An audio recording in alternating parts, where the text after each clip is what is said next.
አሰላሙ አለይኩም ወራህመቱላሂ ወበረካቱ። ውድና የተከበራችሁ የቻናሌ ቤተሰቦች እንዴት ናችሁ? ደህና ናችሁ? እንዲሁም ክርስቲያን ወገኖች ሰላም ብያለሁ። ሀባይቢ እኔ ደህና ነኝ አልሐምዱሊላህ። ውድ ኢትዮጵያውያን እንዲሁም ትውልድ ኤርትራውያን በያላችሁበት የዓለም ዳርቻ ሰላማችሁ ብዙ ትትርፍ ይበልልኝ። ሀገራችንን አላህ ሰላም ያድርግልን። ለዚህ ቻናል አዲስ ከሆናችሁ ደግሞ ላይክ፣ ሼር፣ ሰብስክራይብ እያደረጋችሁ ማበረታታችሁን አትርሱ እላለሁ ማለት ነው። እይታ ያለውን ቪዲዮ ኢንሻአላህ ግን ተስፋ አልቆርጥም።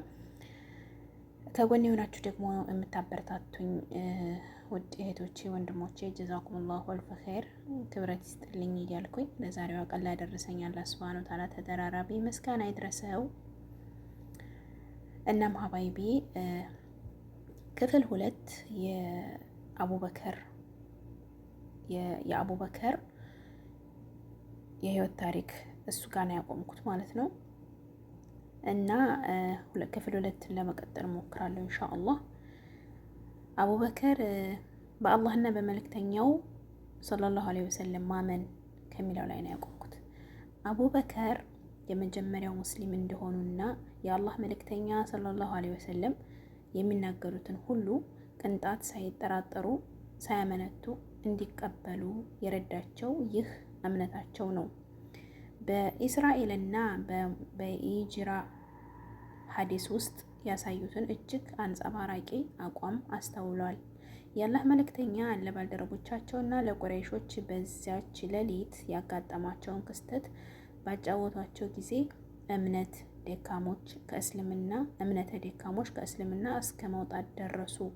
ቁረይሾችም በአላህ መልእክተኛ ሰለላሁ ዐለይሂ ወሰለም ተሳለቁ። አቡበከር ስለዚህ እንግዳ ክስተት የሚኖራቸውን አቋም ለማወቅም አቡ ጃሂል ወደ እርሳቸው ሄደ። ነቢዩ ሰለላሁ ዐለይሂ ወሰለም የተናገሩትንም አጫወታቸው። እርሳቸውም በፍጹም መተማመንና በእርጋታ በእርግጥ ይህንን ተናግረዋልን በማለት ጠየቁ። አቡ ጃሂልም አዎ ሲል መለሰ። እርሳቸውም ሙሐመድን ይህንን ከተናገረ እውነቱን ነው አሉ። አቡ ጃሂልና አብረውት የነበሩት ባልደረቦቻቸው በአንድ ቀን ሌሊት ወደ ቤተል መቅደስ ሄጄ ሳይነጋ በፊት ተመለስኩ በማለቱን አምነህ ተቀብለሃልን አሏቸው። አቡበከር የሚከተለውን አስገራሚ መልስ ሰጡ። ኢኒ ላሰደቅት ፊማ ሁወ አበድ ሚን ዛሊክ መን ኸይረል ሰማአ ያእቲሂ ፊ ገዳወት አው ረሃት። ከዚህ ይበልጥ እንግዳ የሆነ ነገር ተናግሮ አምኘዋለሁ። ጠዋት ማታ ከሰማይ መልእክት እንደሚወርድለት ነግሮኝ ተቀብየዋለሁ አሉ። ወደ ነቢዩ ሰለላሁ ዐለይሂ ወሰለም በመሄድም የኢስራኤልን ታሪክ ሰሙ። አንተ የአላህ መልእክተኛ መሆንህን እመሰክራለሁ በማለትም የሰሙትን ሳያመነቱ መቀበላቸውን አረጋገጡ። ቡኻሪና ሙስሊም ዘግበውታል። የመጨረሻውን የምጥቀት ጫፍ የደረሰ ኢማን የዚህ እምነት ባለቤት የኢስላም ታላቅ ሰዎች ፈርጥ ቢሆኑ ምኑ ያስገርማል? መስዋዕትነት። አቡበከር ከነፍሳቸውና ከገንዘባቸው ለእስልምና ዳዕዋ መስዋዕታቸው የእጽኑ እምነታቸው አይቀሬ ውጤት ነው። ኢማን ወደ ቀልብ ሲገባ ለመስዋዕትነት ያነሳሳል። እንደ አቡበከር አይነት እጅግ ጽኑና ጥልቅ እምነት ከሆነስ? አቡበከር ራሳቸውን ለመስዋዕትነት አቅርበው የአላህ መልእክተኛ የታደጉባቸው አጋጣሚዎች ብዙ ናቸው። አንድ ቀን ቁረይሾች ከካዕባ መስክ ላይ የአላህ መልእክተኛ ሰለላሁ ዐለይሂ ወሰለም ለማነቅ ሙከራ ሲያደርጉ አቡበከር ተከላከሏቸው። በዚህ ጊዜ ነቢዩ ሰለላሁ ዐለይሂ ወሰለም ትተው ከራሳቸው ላይ በመረባረባቸው ራሳቸውን ስተው እስኪወድቁ ድረስ ደበደቧቸው። ናላህ ወይና ይራጃል። አፍንጫቸውን ከዓይናቸው ወይንም ከጉንጫቸው መለየት እስኪያደገት ድረስ ክፉኛ ቆሰሉ። ሰዎች አንስተው ወደ ቤታቸው ወሰዷቸው። ራሳቸውን ሲያውቁ መጀመሪያ ያቀረቡት ጥያቄ የአላህ መልእክተኛ በምን ሁኔታ ውስጥ ናቸው የሚል ነበረ። ሱረተል አን ነባዊ ዘይን ዳህላን ከመልእክተኛው ሰለላሁ ዐለይሂ ወሰለም ጋር ወደ መዲና በተሰደዱ ጊዜ በተመሳሳይ መስዋዕትነት ከፍለዋል።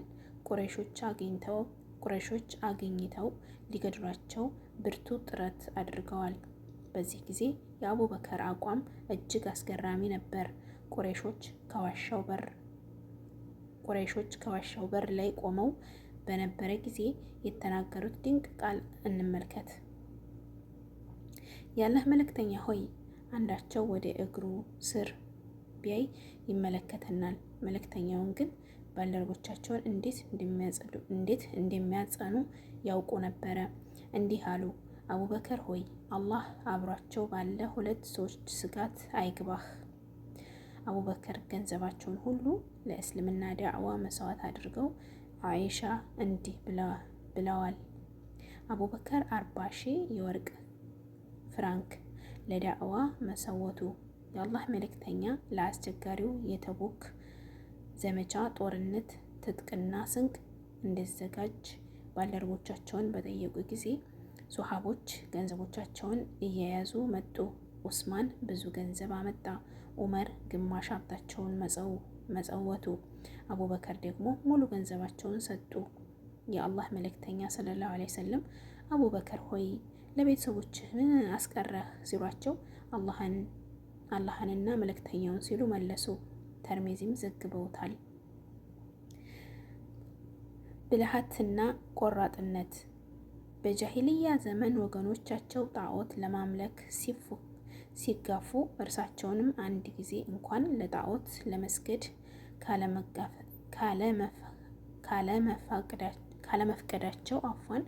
ካለመፍቀዳቸው ወገኖቻቸው በአስካሪ መጠጥ ሲነከሩ እርሳቸው ግን ኢማንነት እንኳን ካለመጎንጨታቸው የበለጠ ብልህና አስተዋይ መሆናቸውን ያረጋግጥ ነበር። ጣዖት አምልኮ ቂልነትና ጥመት፣ አስካሪ መጠጥ መጠጣትም ውድቀትንና ውርደት መሆኑን በሩህ አእምሯቸው ተረድተዋል። ምን ያህል ጀግናና ቆራጥ እንዲሆኑ ለማሳየት የአላህ መልእክተኛ ሰለላሁ ዐለይሂ ወሰለም በሞቱና ከፊል አረቦች በኢስላማዊ ስርዓት ላይ ባመፁ ጊዜ ያሳያቸው አስደናቂ ጀግንነት አቋማቸው በቂ ናቸው። ነቢዩ ሰለላሁ ዐለይሂ ወሰለም በሞቱ ጊዜ ሶሐቦች እጅግ ከማዘናቸው የተነሳ ከፊሎቹ አንደበታቸው ታሳሰረ፣ ሌሎቹ ከተቀመጡበት መነሳት ተሳናቸው። ዑመር ረዲየላሁ ዐንሁ ነቢዩ አልሞቱም ይመለሳሉ እስከ ማለት ደረሰ። አቡበከር ግን ሌሎች ሰዎች እንደሚሞቱት መልእክተኛውም መሞታቸውን አወጁ። ዑመርን ንግግር ሀየሱ፣ ሶሐቦችን አረጋጉ።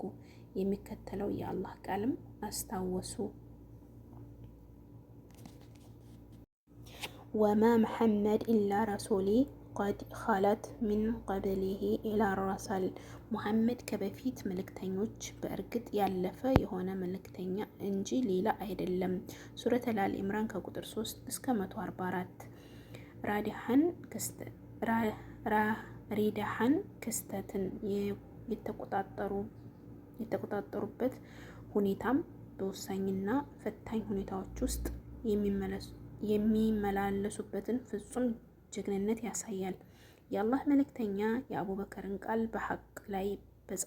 በሐቅ ላይ ባይጸና እና የጸኑ ነቢያት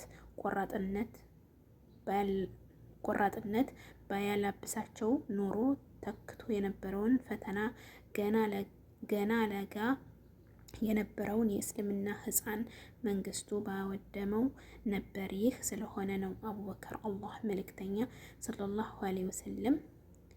ከአላህ መልእክተኛ ሰለላሁ ዐለይሂ ወሰለም በኋላ ሁለተኛው የእስልምና መንግስት መስራች ተብለው የሚወደሱት። ትህትናና ቁጥብነት። እንደ አቡበከር ያለ ታላቅ ስብዕና ስልጣን ያላታለለውም፣ ከኢስላማዊ አደብና ስነ ምግባር አያወጣውም። እናም በኸሊፍነት ዘመናቸው ልክ እንደ ቀድሞ ለስላሳ አዛኝ፣ ለህዝባቸው ጉዳይም ቀን ሆነው ቀጠሉ። ተከታታዩ ታሪክ አቡበከር በኸሊፍነት ዘመን የነበራቸውን ትህትና ለማሳየት ጥሩ ምስክር ነው። አቡበከር ለአዛውንትና ረዳት አልባ እንስቶች ዘወትር ጧት ፍየል ያልቡ ነበረ። ኸሊፋ በሆኑ ጊዜ አንዲት የመንደራቸው እንስት ከእንግዲህ አቡበከር ፍየሎቻችንን አያልቡልንም አለች። አቡበከር ይህንን ማለቷ ሲሰሙ በአላህ እምላለሁ እንደ ወትሮ ሁሉ ማለቤን እቀጥላለሁ። የኖርኩበትን መልካም ባህሪ አላህ እንደማይቀይርብኝ ተስፋ አደርጋለሁ አሉ። ያ ሰላም ያ ረቢ አህላቃችንን አይቀይርብን፣ መጥፎ ባህሪያችንን የሚያስተካክልልን። በዙ አጋጣሚ የዓለማችን ታላላቆች ለክብራቸው እንዳጎበደዱት የሚያደረግ አንጸባራቂ አቋም ነው። ከስጋዊ ስሜቶችና ዝንባሌዎች በላይ